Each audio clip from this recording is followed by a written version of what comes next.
I'm Tiffany. I'm Ron. I'm Jay. And Lawanda is out today, but we are sending her some hugs and some get well soons. So we'll be back with us hopefully for the next episode. But in the meantime, we will keep you entertained as we talk about PowerBook 2. This is season 1, episode 4, titled The Prince. So if you hang tight, we'll be right back with you. Baby, I know where the last one burned you. Know that ain't cool. Wanna show you how I'm nothing like him. Swear that's the truth. You can't trust. All right, we are back, and like I said, we're talking about PowerBook 2. But if you see me sipping occasionally throughout this recap, you know we got our Spot Real Talk mugs. Jason will get his. He'll get his soon. It's my symbolic mug.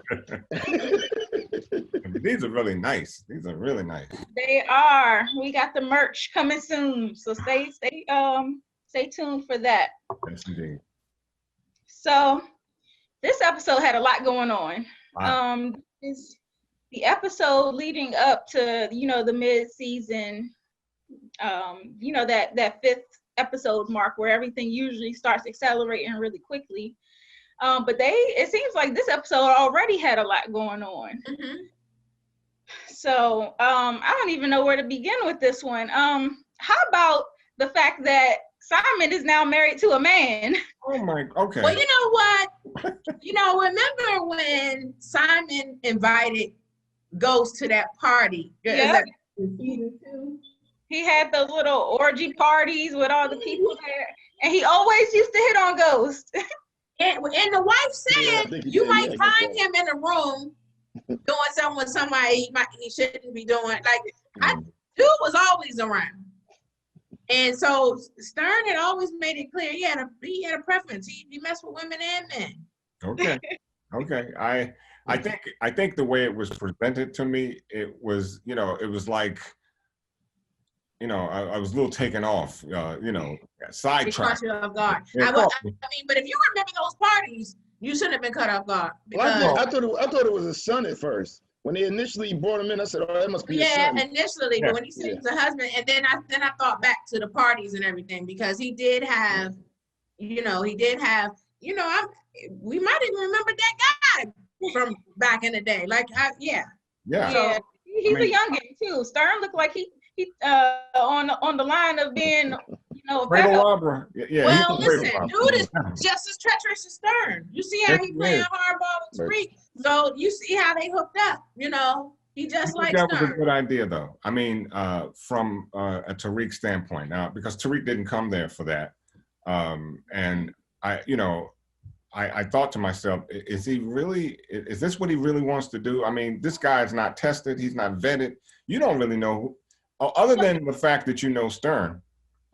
Can you guys clarify that for me? Because I couldn't tell if, Tariq was just going to that guy because he was going to be developing the app that would help him hide behind, selling drugs. Right. Or if they actually he was supposed to be helping him with the app. But they sent him because she kept saying, go there with cash. She gave him like the whole rundown of the rules. I'm like, is he their supplier? But I thought he was there to meet Stern. He's not. I don't think he's a supplier. I think he. That's supposed to be an agreement from what I see. And what I mean by that is that when Tariq realized that he couldn't give them cash anymore, he made an arrangement with him to funnel the money. That's why the guy started asking for a higher percentage because he's like, you need me. Yeah. But initially, though, he was there to meet Stern. Right. So that's why I was thinking that he wasn't necessarily ready for that deal because I don't know what sort of deal or plan he had with Stern, but I didn't think that it included this guy. Mm-hmm. Now, I can say that was a very nice segue into a nice plush deal that seemingly is going to work, but I mean, you got to be very careful when you're, in Tariq's position. I mean, you just can't start picking up people on the fly and start working with them because you just don't know who's built for this game. No, I know, but the app side of it though is Well, the guy doesn't know that he's doing drugs. He said, "Oh, I think he does. I think he does too. Yeah, well, he might, but he said something about the papers. He said you're doing the papers for the dummies, for the dum-dums and stuff. So he said I'm tutoring, and he was like, whatever, you know. So I think he thinks that, you know, he probably thinks Tariq is doing the papers for him, which he is. He is doing the papers. But remember when he said when he said to Tariq, well, what was Stern thinking? Tariq said, well, what do you think? Right. So essentially, he was like, okay, I'm not making a paper trail. This is Tariq talking. I'm not doing a paper trail. And then I think the idea came into Stern's husband's head that, okay, well, yeah, I can get with this. I don't care what you're doing. Just give me a cut. And the fact that he's taking, that's what I think he is. They don't care what you're doing as long as I get my cut. Exactly. And well, like business is booming. Huh? Say again? It seems like business is booming. It is. Well, yeah. I think that they have the right mentality. In other words, I think the way they built their business is cool. But when things go so fast, so soon, you really gotta kind of kick it back and see where you are.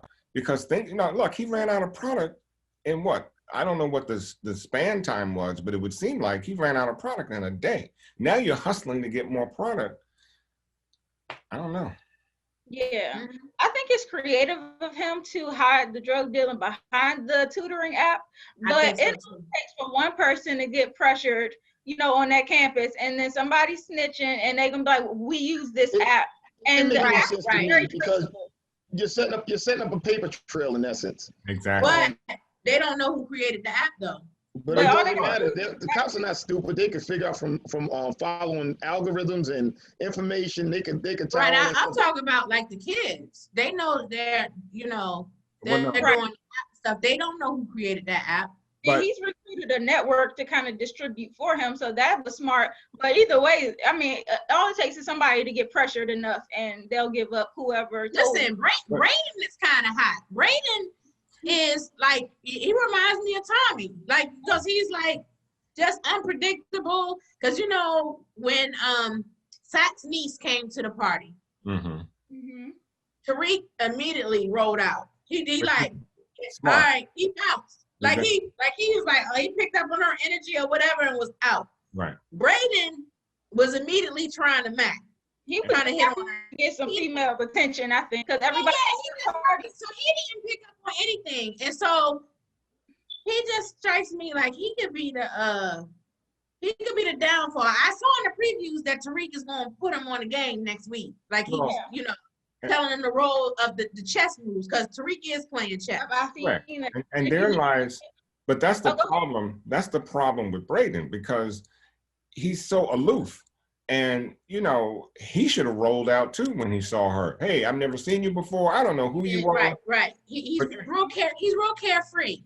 Very. And that's what what's it called? Tariq is trying to get him to like, dude. The only thing the one thing I can say, he's trying to prove by taking the picture with him in the background, besides the point of saying he was there. That's what I said, because when I saw Sack smiling like the Cheshire Cat, I was like, that picture proves nothing, but he's a college kid at a college party. Like, what else does that picture show? I think they were just trying to verify that she was there with him, so he knew that she got in. I think that when Tariq did that move where he had the guy thrown out of the party by setting up the fight and all that stuff, you know, all of this stuff is kind of leading to a place where it feels a little forced. But I hope that where they're headed is that they kind of give you more of an idea of what Brayden, who he is, you know, that he has a little more common sense than what he's showing. I think because of the whole thing of him being a Western is causing him not to think clearly. I guess that's where they're going with the character. So he's able to be reckless because of his family's history. And now it's about whether it gets bigger than the campus, because if it gets bigger than the campus, bigger than the local police, then I'm assuming that he'll be just in just as much trouble as Tariq or anybody else if there's a problem. Well, 2 points I wanted to make. Brayden seems like he has something to prove for some reason. Like he lives in his brother's shadows, and so he's always trying to be seen and step out from behind his brother, make a name for himself. Well, 2 points I want to make. First of all, I got to give Braden props for being able to handle himself. I did like that. So, you know, he was the underdog. He was a smaller guy, but he did handle himself. Now, Rich kids are always taught to kick behind when they're young. Well, here I got. You know what, But what I got to say is, you know, I don't know what kind of fight other guy had in him, but right. I gave him at least a half a point for being able to handle himself. But secondly, I read that actor that plays Braden. I think he boxes in real life. Yeah, he does. I think, and I saw that. I was okay. I think they're trying to give him an opportunity to get his thing off. Well, I could see that. I could see that with that block. You know, he checked that block, and I'm like, okay, yeah, he's been in the ring once or twice. But the other thing I wanted to say was that up angle shot of the campus area, and you had everybody with these orange folders or envelopes. You know, a very inquisitive professor or someone could look at that and see that the whole campus has these unknown envelopes and they're the same color. That might draw suspicion to some type of police, you know, campus police officer or a professor. You know, it's just as much as ingenious as it is, you have to be careful how you put your, you know, that stuff out there like that, because I don't think it's genius. Well, he said he didn't think it was ingenious. I think it was ingenious in the distribution, but right. But again, I think the app is creative. Yeah, the app is dope, but you know, everybody carrying around. Who you know that sells drugs that ends up getting the app? I mean, it just doesn't. I mean, realistically, I'm just going off for a second. I'm just saying, realistically, that's like leading the cops to your front door. I grew up in the hood, and I like the rest of us probably have. And you know, everybody who does everything, you do everything so below the radar that nobody will be able to find a trail or a trace. Because if you find a trail, like you just said, if they look around and they see envelopes, or if they look around and they say, there's this tutoring app, what's this premium feature? Somebody somewhere is going to figure out that it's a drug you know, situation. I agree. I mean, the app itself is genius, you know, and maybe drug dealers ought to go, you know, social, because, hey, in and of itself, I think the app is genius. But again, the app is attached to a burner phone, so it's like algorithms and things like that. But it is not attached to Tariq's phone. I'm sure it's not attached to a contract phone. No, but I think the app in and of itself is a little too simple in the sense that, like you said, I mean, you push this button, you get a premium for $250, and then a premium for tutoring. See, so you gotta, like I said, if it fell into the wrong hands, you know, an inquisitive person might ask, well, what is this premium $250? And then you had another level. So it can definitely draw suspicion. And that's where, you know, you start pulling on the t-shirt of somebody, the back of the t-shirt, and say, hey, what are you doing? This is, you know, you're setting yourself up for failure here, along with the envelope and the app. That's just really simple. I think Denise is going to stumble upon it. Riley, she's probably going to stumble upon it and bring it to Sax's attention. And that's fine, but Sax is still buying large amounts of weed.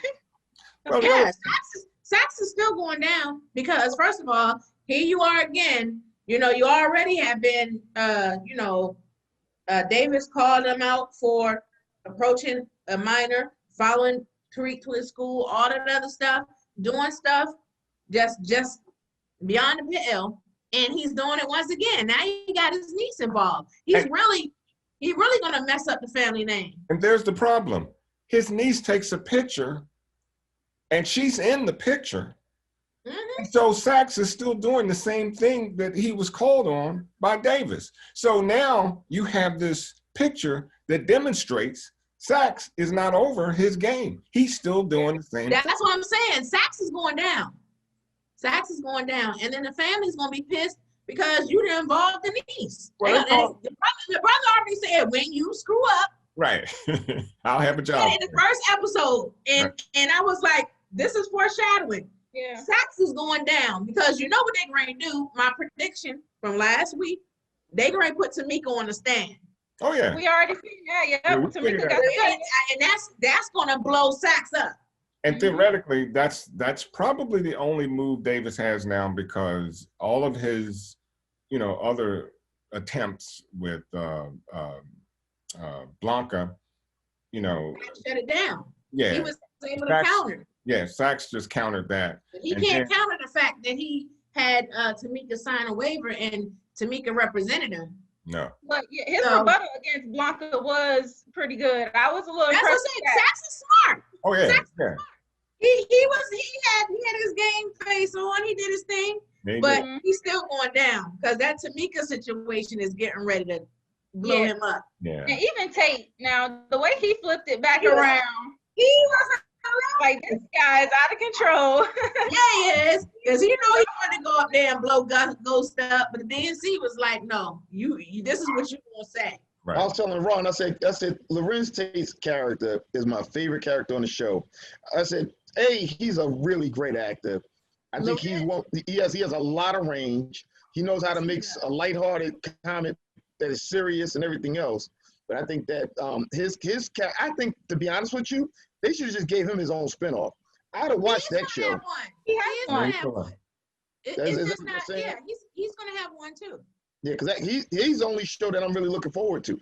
I think that he has a lot to offer. I think that's a whole different story. He always has a lot to offer, though. That's it. He was killing me on the stand, especially at the end when Davis was like, "You lying, nigga." He said that. Yeah, he's the cleanest thug I've ever met in my life. So I like what he brings. You know, and then he's very he's a good very charismatic, and then, he's tired. Like the way he flipped that whole story, like saying, I was afraid for my life, and I was attacked, and I was like, little does the audience know, or the audience knows that he was the one that hired the hitters for ghosting them, and then he turned around and talking about, and I was almost attacked if it wasn't for my brother. I was like, oh my gosh. I think that that whole situation, like, I just liked how it all played out, because if you listen to Courtney's interview after the show, she was talking about how everybody has some dirt on their name. And so it makes it really easy to rebut anything that they can say about you, because you got dirt on them. Like, even if you look at Davis now, we know that he got some dirt. He out here cheating on his wife with his co-counsel.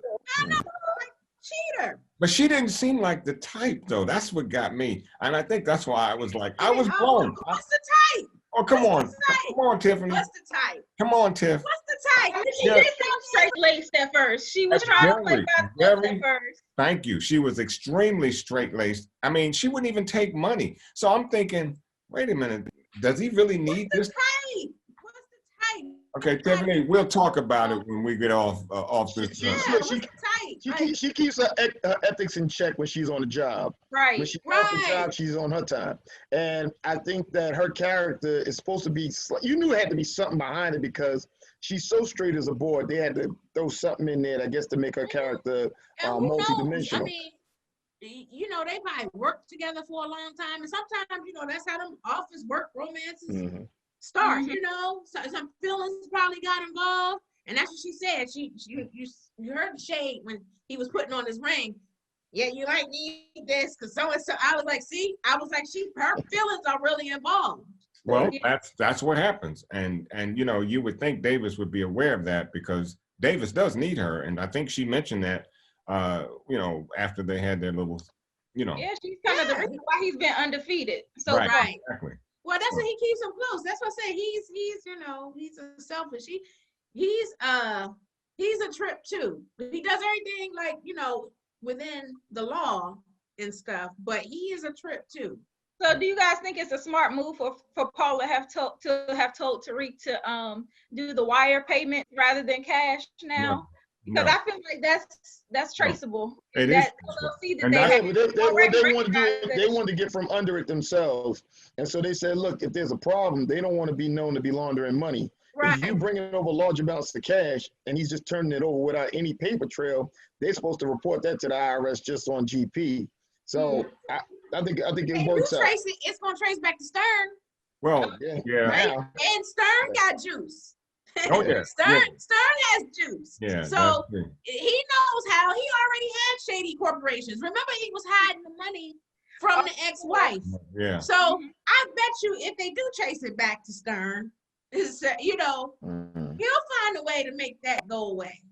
Oh yeah. Well, how about that little sob story Tariq gave about where he got the money from and how he still? Well, it seemed like she was buying it for a minute. And she did buy it. She did buy it. She looked like Nah, she saw the gun. No, that was until she saw the gun. Right. No, she saw the gun. She knew. I'm gonna tell you what I think about that lady. I think that she's saying until you show me. And literally within 10 seconds of him giving that sob story, she saw him put the thing in the bag and she saw the immediately gas. she saw the gun after that. But I'm saying as he was saying it, the look on her face, she was buying it. Right. And I think when she saw the gun, she was just like, oh, okay, wait a minute. Right. I agree. So here we go. Mary J. and her boy. Now, look, I agree with the beatdown. Kane. Yeah, I agree that Kane just what's that gentleman's name? They call him WAP or WAP. WAP.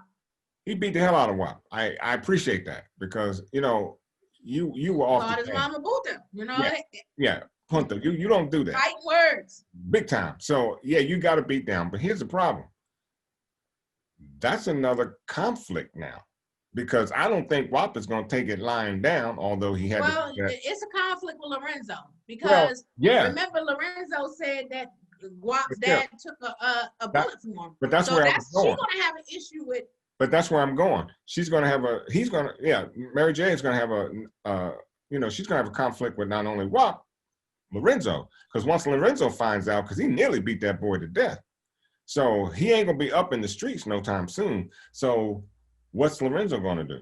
Well, you would think Lorenzo would understand respect because, like, Mary J was like, "All right, y'all showing out, bringing the wrong attention to us, so I'm gonna cut your supply." He could have took that and kept rolling, but he had to get disrespectful. So, as the boss, you can't allow your authority to be tested in that way because people keep thinking that they can get away with stuff.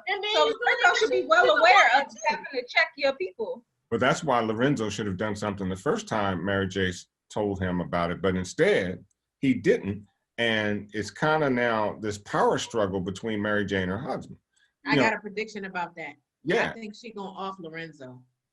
What? You think so? I think she gonna get Lorenzo killed because there's a conflict between how they want to run the business. Yeah, and he wants to run the business one way, and she wants to run it her way. So my prediction is, I think at some point. I think she gonna get Lorenzo killed. I mean, it's not far-fetched. I mean, we've seen it over and over again with Ghost and Tommy and all of their bosses. They all got taken out because she wants to be the boss. She wants to run it her way, and he's not. She eventually it's gonna come to a head. Well, she thinks she's smarter than him. And so if you think that you're smarter than somebody, eventually you're going to want to, make a move up the notch. And, you're not always going to want to take orders from somebody. And then he's away. She's like, you saying this. And she's like, I'm right here. I'm on the street. I'm seeing everything. Right. You're not out here. So she's like, no, I know what's going on. You don't know what's going on. You at the same time, like her challenging the hierarchy is the same way that she feels about the GTG boys. They challenging her hierarchy, like her authority. She's challenging Lorenzo's authority. And so she has to understand that the only reason why she has that authority is Lorenzo's name. So you take him out and your protection goes away. Yeah, but I think she's going, But Lorenzo got a lot of juice inside. So I don't know how you get to him. It would be interesting to find your prediction through. Well, that's my point. He's got a lot. We'll see. She's gonna probably, Who's to say? Who's to say how she does it? Because they said she's smart and she's ruthless. But I know one thing that she did that I think is definitely a mistake. The situation, what she did with Kane. Yes. When she said you need to stay in your lane because that's just what you're good at. You're the enforcer. She made her own child feel like a dummy. So I said, so she's causing. He hasn't really shown it. So that works out. Yeah. Right. That's why I said he's more of a hothead. I don't know if he's a dummy, but Drew is smarter, but she's causing conflict. And so, and because he's unpredictable, he may do something. I feel like it's gonna be a conflict with he and Drew. He feels like Drew is the words out of my mouth. He might kill Drew. You took the words out of my mouth. I was going to say the same thing. I see a conflict brewing between Drew and Kane because Kane kind of wants to be the everything man. If you know, I'll be your muscle, I'll be your brains, I'll be, you know, and agreed, he is not the brains. Drew is just too soft. He cannot handle that by himself. I think Kane is more like Tommy to me than anybody on the show. I think so too. I think that Kane exhibits the same kind of reckless behavior. Yes. Just like you said, cognitive dissonance, just not really, you know what I'm saying, acknowledging what's in front of him. He's just doing what he's doing. And I think that his character is going to lead them into a lot of problems. I think that Mary's character thinks she's smarter than she is, to be honest with you.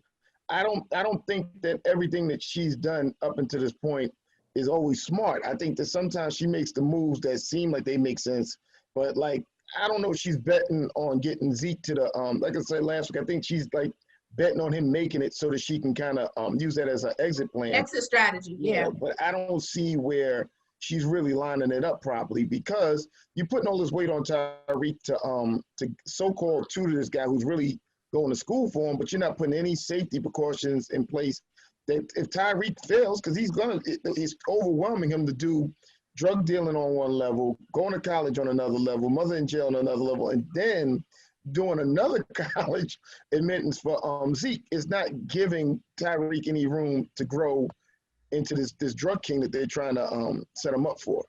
Yeah, I agree. And what if Zeke gets hurt? Because that's a possibility too. Oh, that's why. And even if he didn't get hurt, I mean, the amount of money she's making through drugs, can Zeke make that much money? I mean, I know basketball players can make some, you know, a lot of money, but you can make 10, 30, 40 million, you know what I'm saying? You can make millions and millions of dollars if you're at the top tier. But here's the thing, I haven't seen Zeke even touch a basketball. So that's because he ain't been on the court. His grades ain't allowed him to be on the court. He could be in the room spinning the ball on his finger or something. I haven't seen him even. The coach, he asked if he could suit up and give the fans when they wanted. The coach wouldn't even let him do that. The coach said, "You can come to this press conference. That's what you can do." So that's why he hasn't had a chance. You know, his grades. He's gotta have a basketball in his room, though, Tiff. I mean, I want to see him at least grab one. I want to see him hold the ball. I want to see him make love to a basketball, because this is what he needs to be to me. To tell me that, yeah, you can go out there and take your mama out of this drug business and make that money. Because other than that, I don't see nothing from him except a fool. Well, what did you guys think about his teammate that Drew ends up meeting on campus? That was unexpected. Yeah, that was very interesting. Yeah, I think that, like you said, someone said it earlier, I think they were always alluding to something like that. I think that, like you said, there was always something hidden in his closet. No pun intended. You know what I'm saying? Where he was going to pull out some kind of measure that was going to end up on that. I think that the guy that he ended up with, I think it kind of showed when he went in that art class. The first thing I thought is, this is his world. This is Drew's real world. Yep. This is where that's where he want to be. Out of it, that's where he would be. And so when he went into class, which again, like I'm gonna go around on this one, little plot contrivance on that one. But when he went into the class and started doing the artwork, I think we all saw where it was. I mean, immediately when he walked into class, I kind of said, "Oh yeah, there it goes." You put it together immediately. I think that he needs to separate from that family somehow, because I don't see how he's going to survive. Something's going to happen to him. I think something's going to happen. I think something's going to happen to Drew. Yeah. And the thing is, you know, I watched Tariq's face when he was doing the artwork. I said, "Look at Tariq." Tariq sits back and I said, "They like ghosts." Mm-hmm. He monitors situations and then he stores it in his little mental Rolodex. Because when he was sitting there having interaction, Tariq was like this, looking. He was over at the easel, and then when he walked out, he looked back over, and I was like, so he stored that away. He was like, okay, this is something that I can use at another time. That's right. That's right. Yeah. And you know where I saw another instance of foreshadowing is when Drew got back home. He was in the shower, and Monet was talking to him, and she kept telling him, "Just make sure you make it back home." And I was like, "Oh, he gonna die." Well, the fact, and then she said, "You're not like us. This is your family." Right. And not pay attention that he might. Don't do no pillow talk. She's saying, if you go out here and you're messing around, come back at night. Do not sleep over. Do not put yourself in a vulnerable position, because if you pillow talk to this guy, he's going to blow up everything that we're working on. Well, yeah, Yes, that's she what did. Courtney said after the show. She said the danger with Drew and his dating partner, his choice of partner, is not the fact that, you know, the guy is that he's gay. It's the danger is in him being a civilian. Right. Yeah. And Yeah, because now you're inviting somebody into this lifestyle. Like the more people you bring, you know, it's a danger. Like even like that's why she was annoyed when Zeke brought Tariq around. But I have to admit that when I saw it, I instantly got this feeling: am I watching Empire? Yeah, it gave me Empire vibes too for a minute. So I digress. I won't cover much of that, but let me say this: I think the funniest part of the show for me is Tasha on the floor doing push-ups. Okay, you were my son. My son sent me a screenshot of that, and he was screaming, and I was like, "Why is that so funny?" But it was a little funny. It did. No, because she's got this. I mean, her fluidity was great. I mean, you know, she was in the position, and she was doing it well. It was just so funny to see.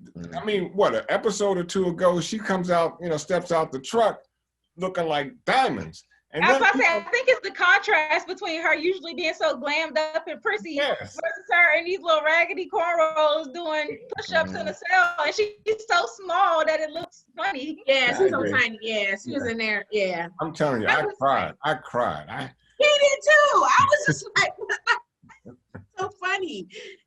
Oh, me. Now, Tasha, she was trying to confide in another, the lady that's in jail with her as well, and she felt like somebody was watching her, but she's directing her attention to the wrong person. Yeah. I think it's the female guard, and like her attention is off because in the background you see the other guy that works for Lorenzo. He's still taking notes on her. She's not even aware of him. Right. Yeah.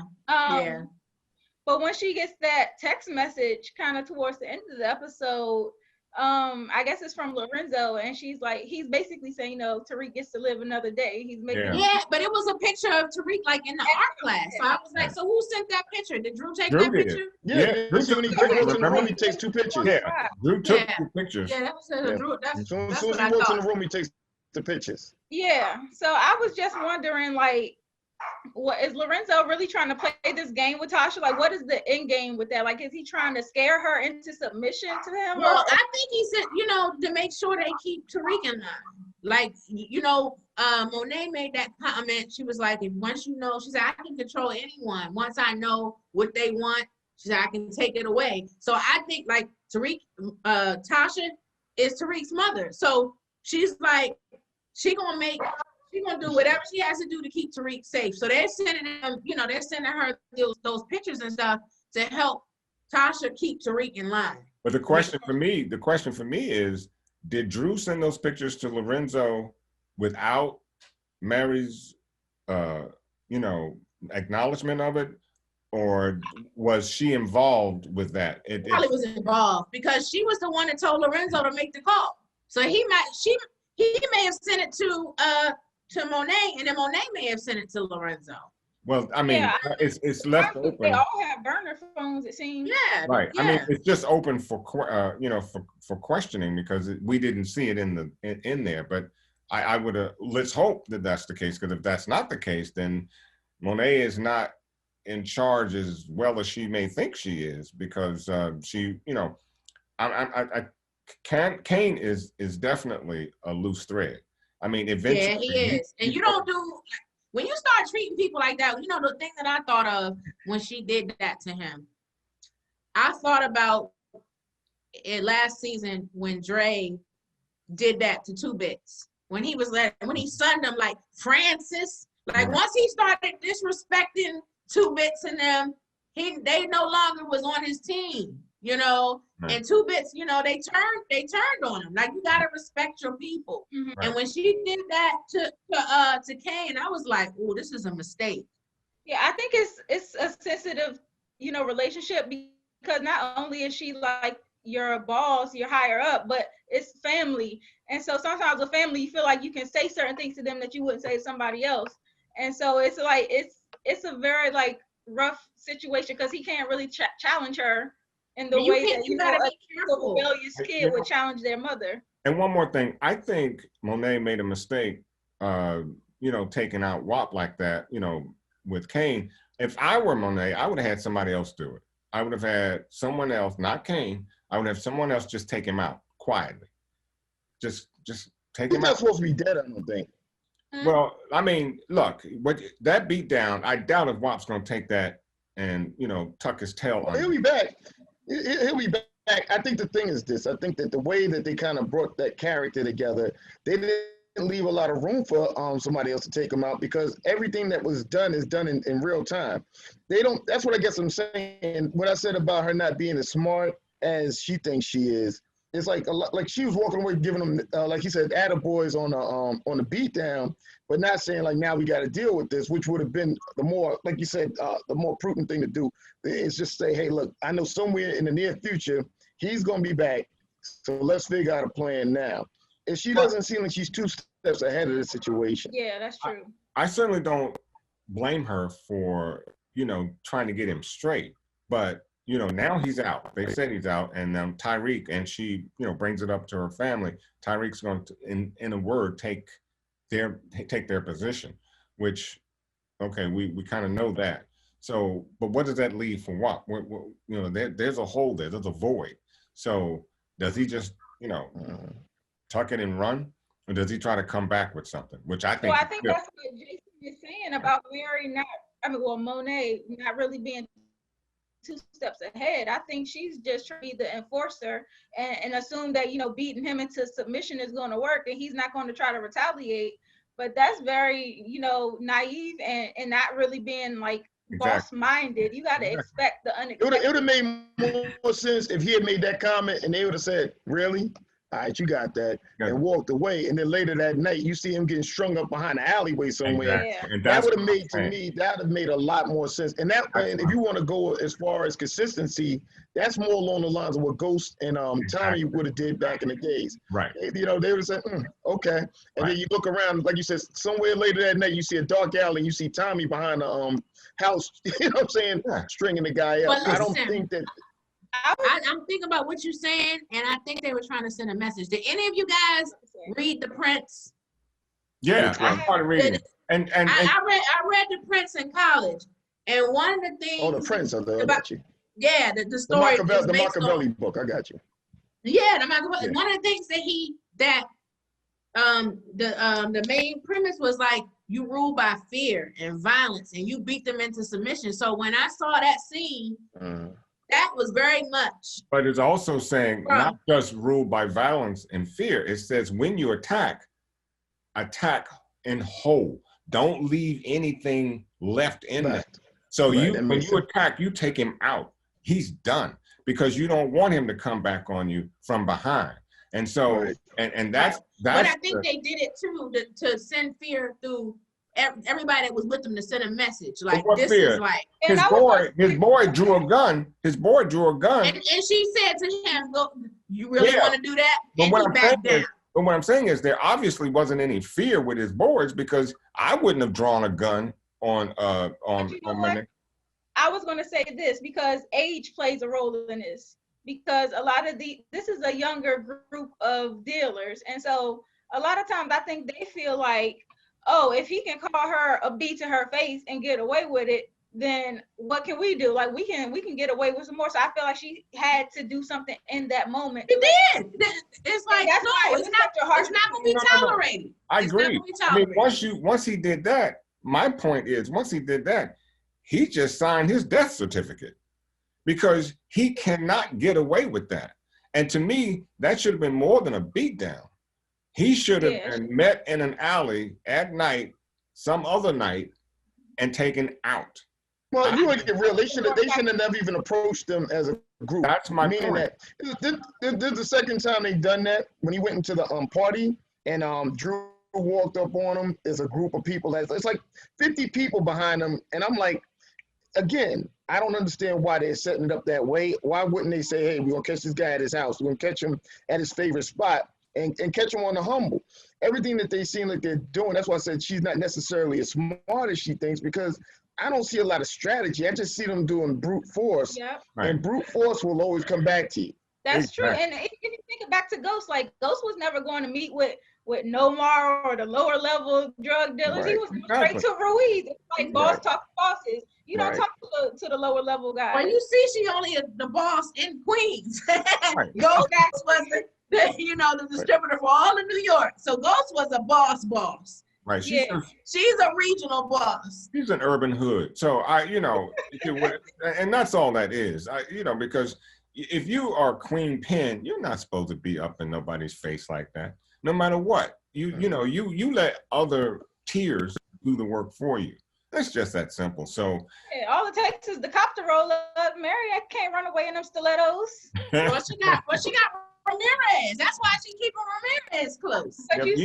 All it takes is the wrong cop to pull up. That's true. That's true. Well, what do you guys think about the love triangle for Tariq? So Diana and Lauren, this is gonna be interesting. This is gonna be interesting. For next week, it looks okay, let's just start with the fact that he kissed both of them in this episode. And so it seems like he was kind of like building some bonds, but he also let Lauren know, like, I got options. Right. But I think he likes Lauren more. I think so. I think he likes Diana, but Diana is kind of a means to an end. I think he likes Lauren more because he divulges a lot of intimate things, personal things, like she does too, about her brother, this and the other. He's talking about his dad, this and the other. Like, he connects with her on a very personal level. Well, people are likening it. They're likening it to Tasha and Angela, and they're saying that Lauren's Angela versus Diane being Tasha, because one's in the life, one's definitely out, completely out of it. But look, let's look at it from this point. Lauren mentioned to Tariq that she had options. And Tariq gets a phone call, and he shows that he has options too. Well, listen. First of all, the homegirl in the classroom mentioned the boyfriend in DC first. Right. Lauren ain't volunteered; she had a man. Right. Light-skinned Keisha. She said it, and then Tariq was like, "Oh, you got a man in DC," and then said man showed up at the dinner party, which was a mess. I wanted to talk about that too. The dinner party was crazy. Yeah. Jabari and Carrie. And the parents were tripping too. The parents, and I feel like Lauren is only dating that little boy because the parents like him. And don't forget, her brother's in rehab, or her brother's strung out on drugs. So again, this is another reason why she might not be feeling what Tariq is doing if she ever finds out all of the backstory on it. Because if she realizes that he's a drug dealer, you can see that she told that same story twice. Yep. She told it in this episode, and she told it, like, I think in the last episode or the one before it, where she's like, my brother gets strung out, and because he got overwhelmed by the pressure and so on and so forth. And the parents, look how the type of pressure the parents were putting on him. Look how the parents were treating Tariq and stuff. But you know what? She don't want that little softy. I think she likes Tariq because Tariq brings something that she doesn't have. She's not used to. And I think Homeboy is just a little too soft for her. And I think once she got a taste of Tariq, Homeboy was out the door. Oh, yeah. Yeah. First of all, both girls like Tariq. Yeah. Diana liked Tariq. She was on him from jump. Lauren was on him from jump. He just like his dad. But look, for me, Diana's a little hot plate for you. You need to be real cool with Diana because she's a hot plate. Lorenzo, Monet, and Monet don't want you anywhere around her. So, you can, I kiss her from a distance. I can't. It's dangerous to talk to her. Very much. What I see brewing here is, because especially if you've seen the preview for next week, it looks like somehow Diana ends up at a campus party and Tariq and Lauren are kind of there. It looked like they was kind of hugged up. And you see Diana kind of watching from the side. And so I'm like. Well, Monet told her, if you watch the previews, Monet told her to stay. She said to stay close to Tariq and find out as much as you can. Yeah. Because Drew didn't get any information because he was doing his thing. Diana has a personal interest in Tariq too. So that's the thing. She's sitting up here like, okay, we kissed, we had this moment. You seem like you're into me, but you're also entertaining other people. So he has an agreement with Lauren, like, okay, we got options, but on Diana's end, he hasn't made that clear to her yet that he's still seeing other people and dating around. And so that's dangerous for him.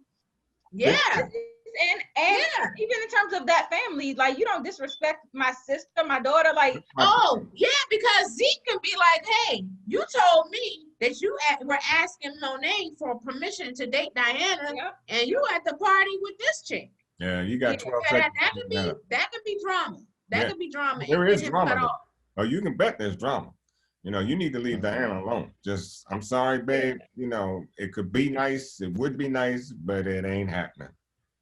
Leave it alone. Now, Woody may be in the, you know, he may in the Kane rather. He may end up being the nemesis to Tariq. He may, and that might be the catalyst. Yeah. That may, you know, when things go south with Diana, he might feel like that's the license for him to start getting at Tariq, because if Tariq is supposed to be brains and he's bringing in money, at some point Kane's going to start seeing him as a threat, because like you just said, he was just labeled the dummy of the family. Right, he already sees him as a threat, which is why he didn't want his mother to bring him in, but bring him into the you know, organization in the first place. But I agree, and if Diana comes home with a broken heart, Kane's gonna go off. Oh, absolutely. That's all that is. Absolutely, yep. It's be trouble. Oh, but you know, something else that I thought was interesting, kind of brought up momentarily this episode, was the fact that Carrie is apparently acquainted with Davis. And she told at the table that sometimes a win for Davis is not always a win for his clients. And I was like, ooh. Yeah, because he's all about him. We see that. We see that. He wants to win at all costs. He don't care who it hurts. I mean, you know, even like him keeping Paula close. You look at that situation. But the Jabari thing too. We found out some things. Okay, y'all.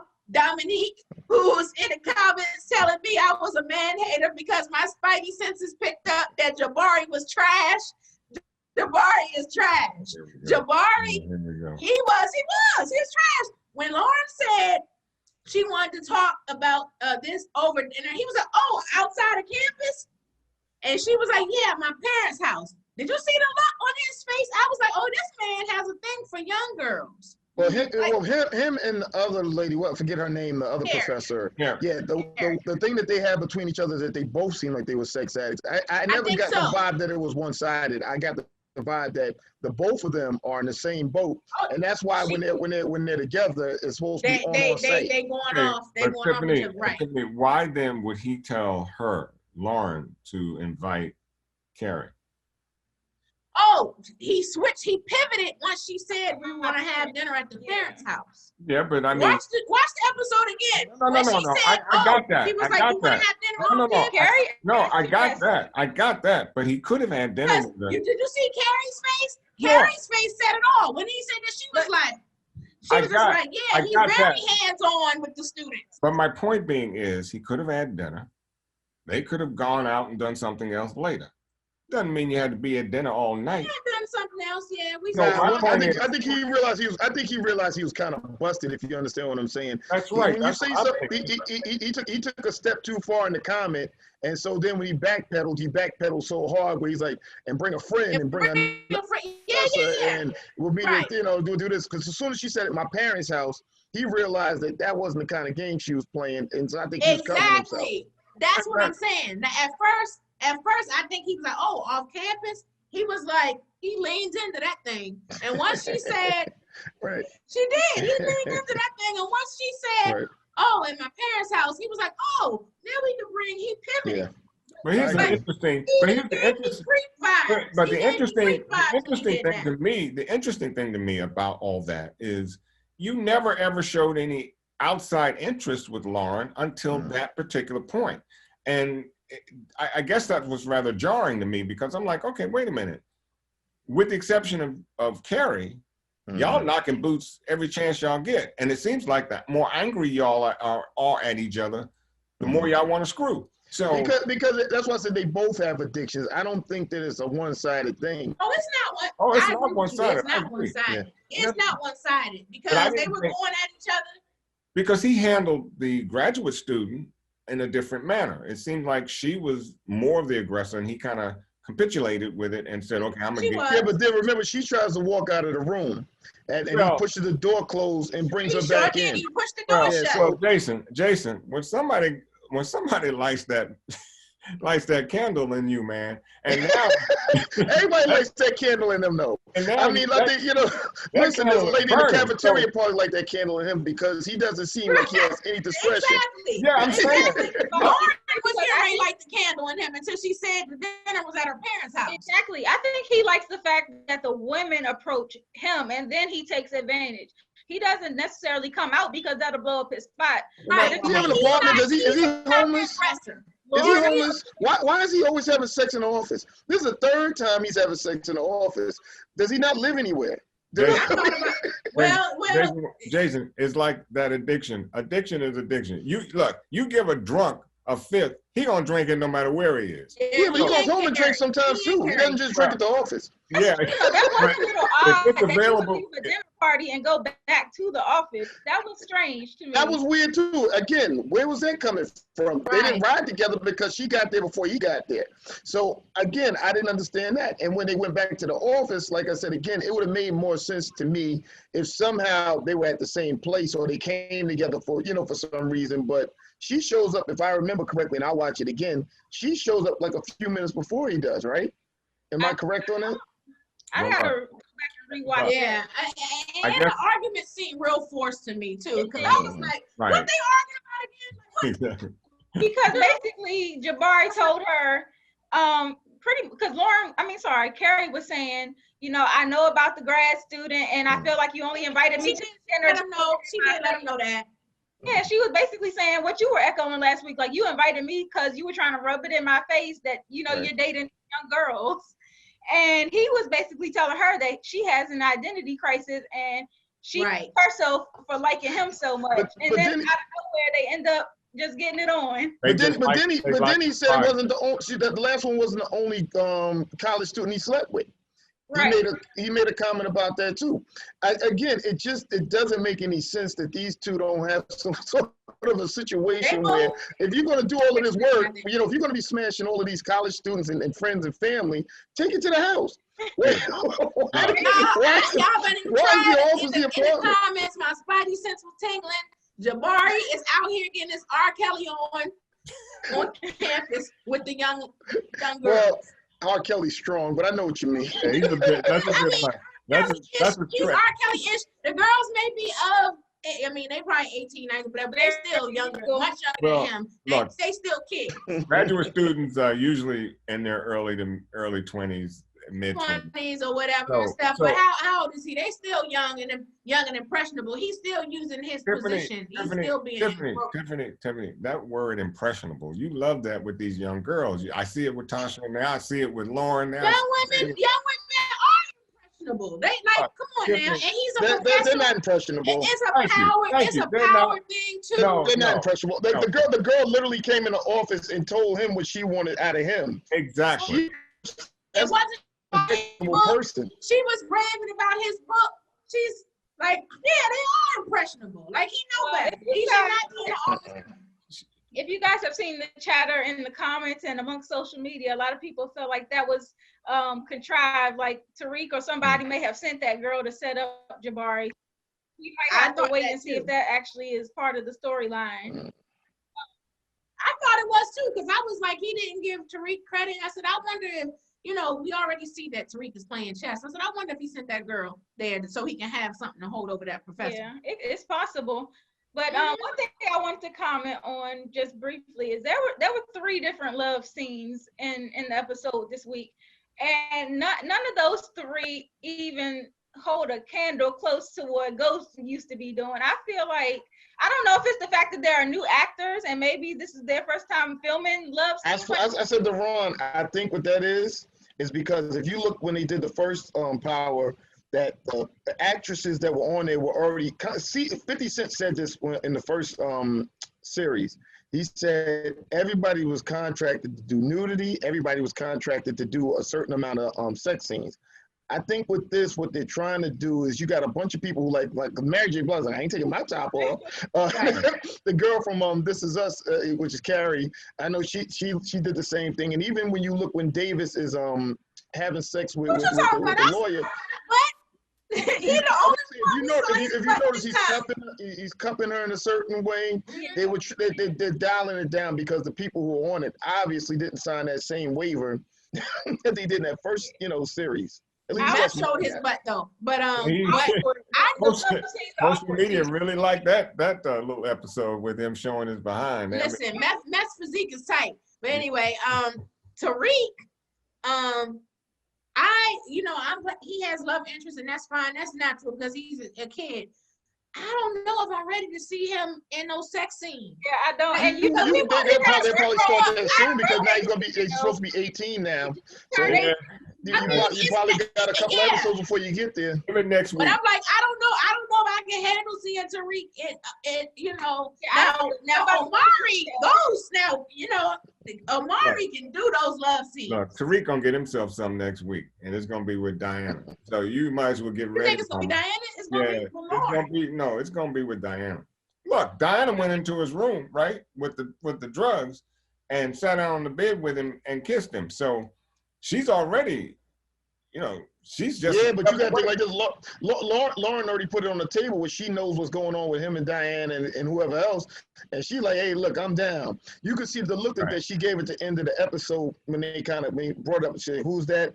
And he's like, yo, we all got things. Yeah, and long story short, she gave him the thumbs up, like that's cool. And so I think that you're gonna see that soon. She's like, okay. Game on kind of a thing. It's almost like a competition. Diana,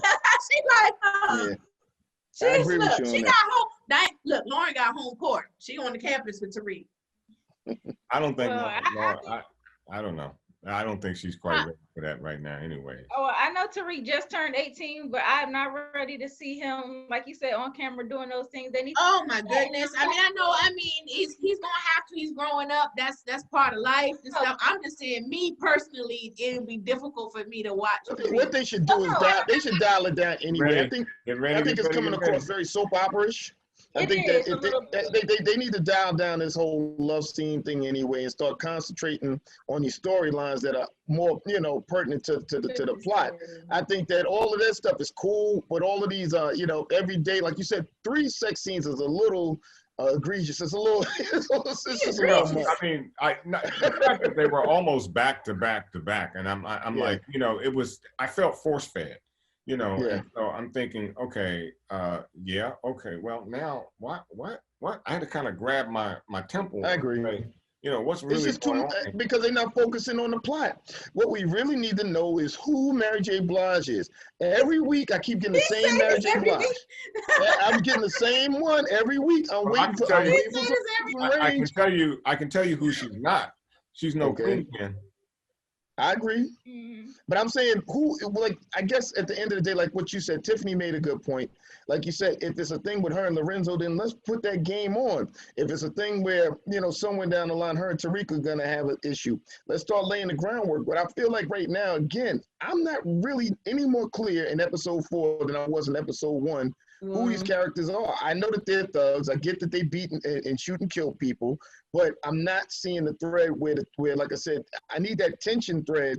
Where next week is the mid-season finale. Yeah. So it's. Well, you kept saying you've been screaming episode 5 since episode 1. It's the mid-season finale, so it has to go down next week. But like Jason is saying, even if it does go down, from which end does it go down? I mean, it's going to go down from a lot of ends. Well, but then that's more. Then it becomes extremely convoluted because we still haven't that establishment. Now, as far as I'm concerned, Monet is just a hood rat. She's a neighborhood. What? Oh, she's a hood rat. She's a neighborhood drug dealer. That's who she sponsors. And that's what she is, as far as I'm concerned. Lorenzo was the man. And now that he's the one in jail. And until she breaks away from that. Right. Now, I'm not saying that she can't handle her stuff, but until she breaks away from Lorenzo completely, and we know it's only one way out in that regard, She can never be. And who is their supplier? Like, if you haven't noticed that when we were dealing with Ghost and we were dealing with all of those things, there was Lobos, there's all these other people. There's always a greater syndicate involved, and that's where your tensions come from. I don't know who their supplier is. I don't know really, who these people are. She was giving them the 10 crack commandments like she was Biggie Smalls in that episode, that piece where she calls them. And I'm like, listen, man, that's cool, but realistically, you're not showing me anything. I need something from this character. Tiara might have a point about them being connected to the Toros and let's get to that. And the other one, maybe Cristobal and them. Who knows? Well, you know what? And that would have cleared up some stuff for us if that had been established in episode 2 or 3 at least. But right now, for instance, Tariq needed more product. He got more product. I mean, it was just that quick. Yeah, from Monet and them. He doesn't need it. But my point is, where is Monet getting it from? Well, we'll find that out sooner or later. Well, we need to know, because without that, we need to know sooner. Episodes left. We need, but we'll find out. But that should have been established. I think we would have understood her better if we had understood. Exactly.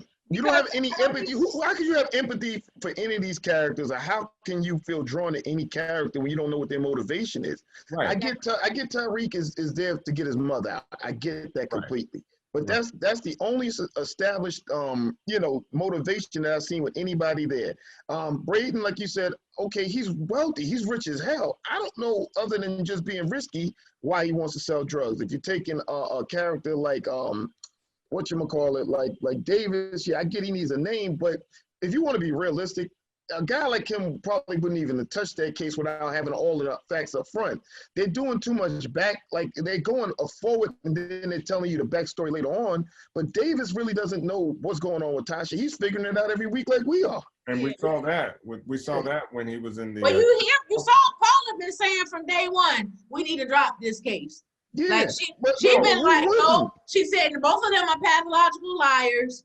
Right. She was like, we need to drop this case. Well, and she has good instincts, because if I was working with him, I would tell him the same thing. Like, no, we don't need this case. Right. Yeah. I mean, but then I think again, it would be nice to see who's putting the pressure on Mary or Monet. That's what I'm saying.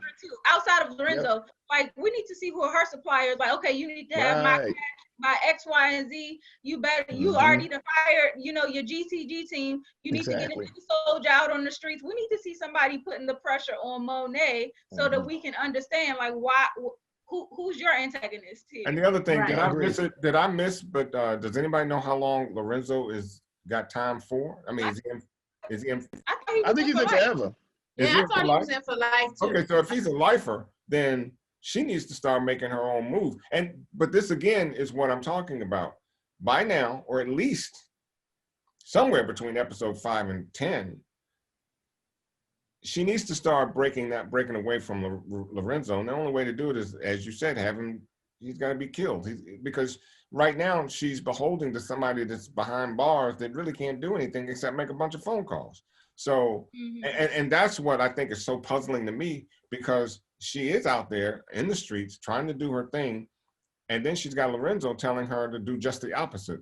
And I don't understand what I'm sorry. I was gonna say, why is Lorenzo in this Drew thing? I get that Drew is supposed to be a level head, but I don't get any vibe that this kid has any leadership in this kind of a game. You know what I think he is doing? I think, Lorenzo knows about his sexuality. I think this is his way of supposedly trying to make Drew into a man. That's what I think it's about. So you said Terrence Howard, aka Lorenzo. There you go. I was great say. That's great say. Doesn't that sound with me? Maybe he was like trying to, I think that's the thing. I think he thinks like yes. I think he thinks that Drew is too soft, and he was like, and I'm gonna make him be.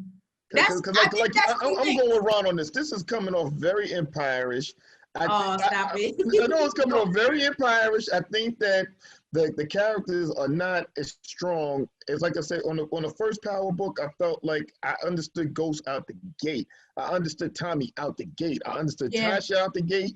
I understood Angela out the gate. There's not a character in that first series that I didn't really see, okay, that's the trajectory of this character. With these characters, it's kind of a mixed bowl of soup, and it's so many people. We've named literally 15 people that are like fighting for or vying for some sort of a role here. And I'm waiting to see again who's going to come out, who's going to emerge as the front runner in this race, because there's so many people in the game that it's hard to kind of decipher who's who and what's what. Well, if you see the previews for next week, Tariq is playing chess, and he named off the different pieces of the chess game. Like he said, Mary's the queen. He said, what's it called? Was I think Candace the bishop, right? The pawn, and I think Diana's the rook. I'm praying for your patience, Tiffany. I want the patience that you have. I'm gonna learn. I'm gonna start meditating so I can get there, because I am one of those people like. Yeah, I mean he did say that. So he was breaking the game down to Braden, because he was getting Braden on board, because Braden is kind of reckless. My question is, who is he playing chess with? Because it's fine that he knows all the chess moves and knows the board, but who are you playing with? Are you beating yourself? So and this is what we're trying to find out. We're trying to figure out. Orchestrating, moving. I think one thing that we mentioned off camera last week in regards to Tariq is, I think we would like to see him get a street moniker. Separate Tariq, the student, in his personal life from the drug dealer side. He needs to have a James versus Ghost. He needs to get a street name. And if there ever was a time for them to change the theme song, and in the opening, they changed the visuals, but they didn't change the music. And so if there ever was a time for 50 to switch it up and introduce a new version of the song, this spinoff would have been it.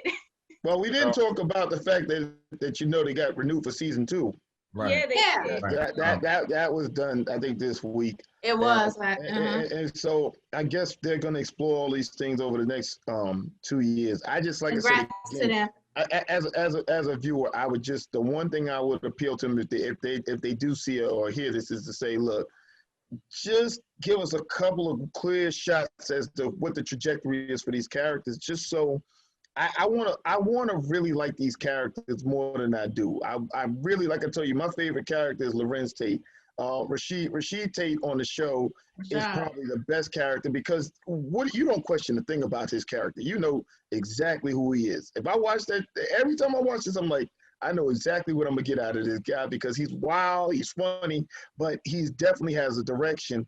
I think that Tariq, okay, once he gets past the thing with his mother, or if he does get past the thing with his mother, I don't understand his bigger picture yet. I don't understand the bigger picture for these folks, and I want to see it.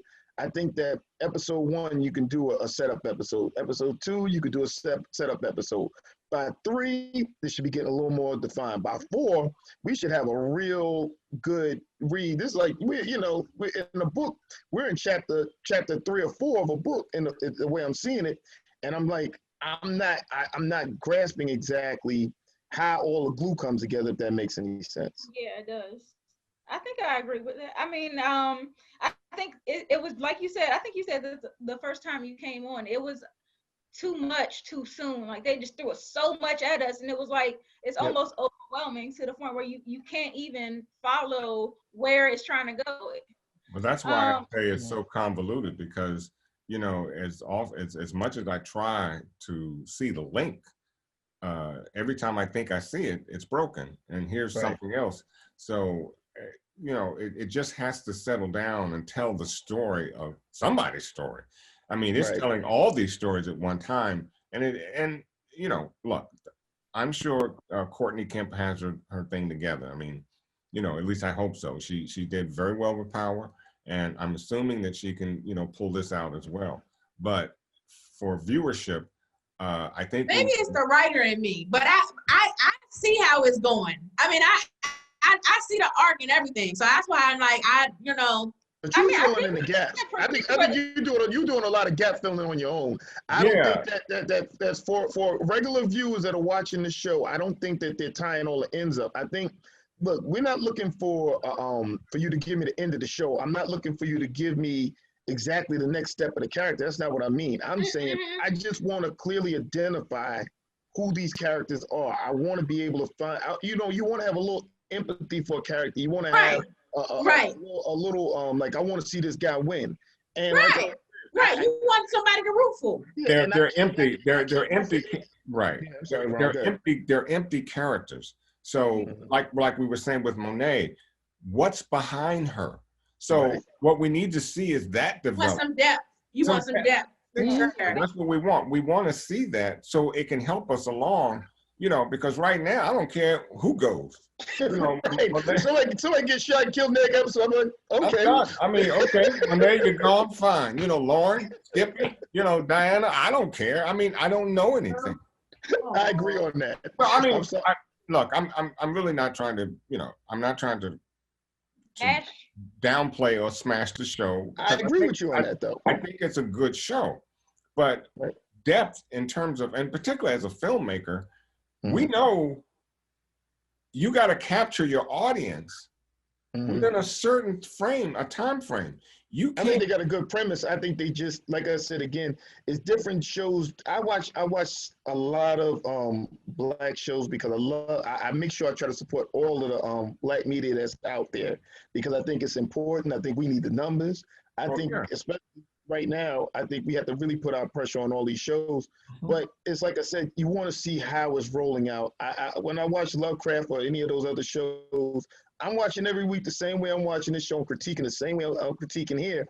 I'm just looking for them to roll it out a little bit more where you can say, okay, A led to B, led to C, led to D, as opposed to right now, I feel like we were from A to J, we back at C, then we head up to Z for a minute, come back down. They just need to tie up the ends just so I can have a clear-cut trajectory. And Lovecraft and Country has my attention. I don't miss an episode. It has the world's attention. Yeah. I mean, but what I'm saying and that's strange, it's weird, and some stuff I don't understand, but I can see how they're laying out these characters. It's just so direct, though. You know exactly who the characters are. Exactly. And I love to see them do that with this show. I think that they got a good beginning. I think they know what they wanted to do. I just think, like you said, they need to streamline the story so that it's more. Some of these background characters need to be in the background. I think the Jabari story with Carrie, I think all of those stories need to back up just about a step because it's too much. Like even when it's funny, you said Jabari, it took me 2 minutes to remember who Jabari was because there's so many people that were kind of using as main leads. They didn't do that in the last one. The last one, you had 4 leads. You had, you had Ghost, Tommy, Tasha, and Angela. But now you got like 1 million people running through a city, and I'm trying my best to see where everybody's going, and you can't keep your eyes on 10 different lead characters. It's just too many leads. And Utopia, the show on Prime, Utopia. I haven't seen it yet, but I saw that. If you have Prime, I've watched every the first season's episode. Okay. Finished it the other day. I mean to tell you, you talk about something that will grab your attention. I mean, I love it. I mean, you need to watch that. And I'm watching Sneakerhead. Sneakerhead is what I'm on right now, and then I'll go over that. Another one to watch is Antebellum. I saw Antebellum. Okay, that's controversial. A lot of people don't like it. Well, I'm gonna tell you, it's a really rough bite. I mean, it's like trying to bite into a turkey wing that's just hadn't, hasn't been simmered correctly. It's a rough bite. But if you can get past 400 years of where we've been, and you can actually, sit and watch the show, because I'm telling you, perfectly made though. I mean, great. I'll check it out. You definitely. I'm gonna tell you, Woke was good too. If you've seen Woke, Woke was on Hulu. I saw Woke. Sneaker down for power. I know. I figured as we come to an end, I suppose, but it's just a few things that we can watch. But those are some shows that does provide that balance and that depth that we've been talking about. Here's my hope for Courtney Kemp. I hope this much. I hope that she, because maybe these shows, there was so many shows thrown out of one show that maybe she's having a little bit of a harder time managing this than she probably did Power. I'm hoping that she kind of like gets her sea legs a little bit on this one, and that when they come back, because it looks like we're doing a mid-season finale next week. Yeah. So I'm hoping that when we come back from the mid-season finale, which will be at the I'm assuming the post-COVID shoots will be the probably the last 5 episodes or whatever. I'm hoping that when we come back from that it's a lot stronger. I'm rooting for the show. I think they got good bones. I just want to see that trajectory established. Like you said, if next week, I'm gonna get the patience of Tiffany. I'm gonna say if episode 5, and she's been selling us, stick around for episode 5. I'm believing in you, Tiffany. But I'm gonna tell you what, if episode 5 go bad, I'm calling you personally. We gonna have a conversation.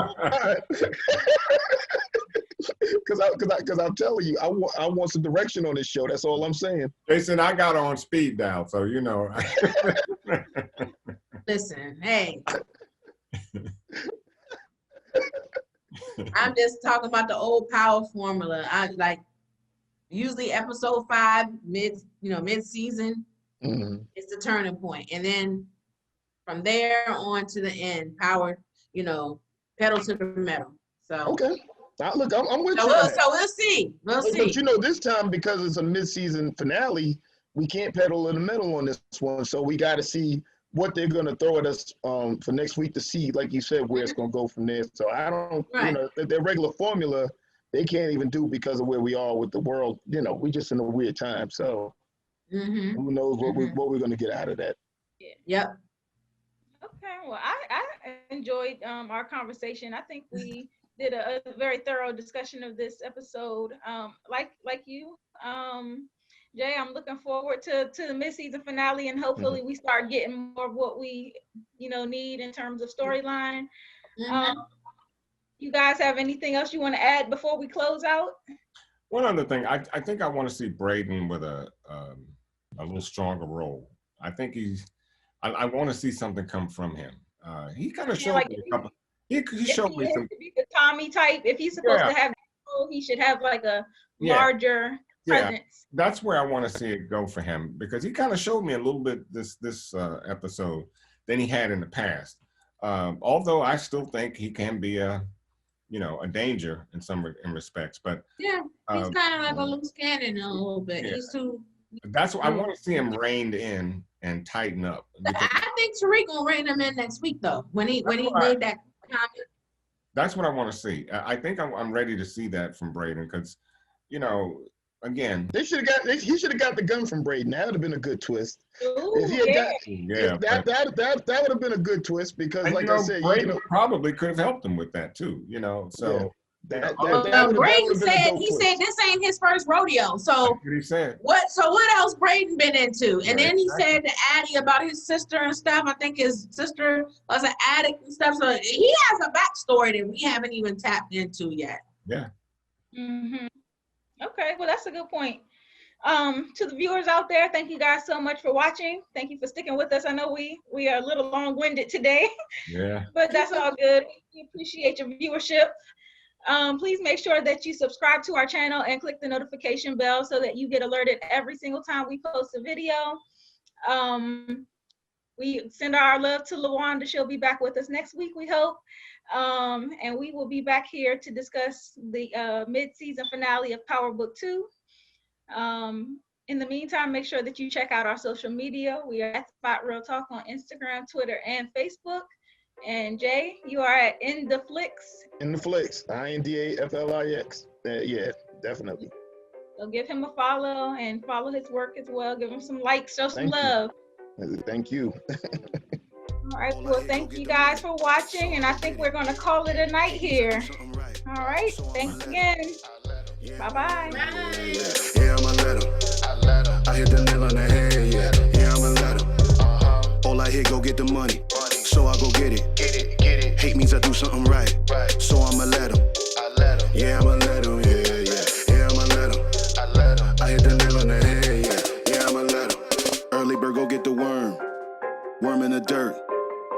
I'll show you what I'm worth. My hands in the dirt.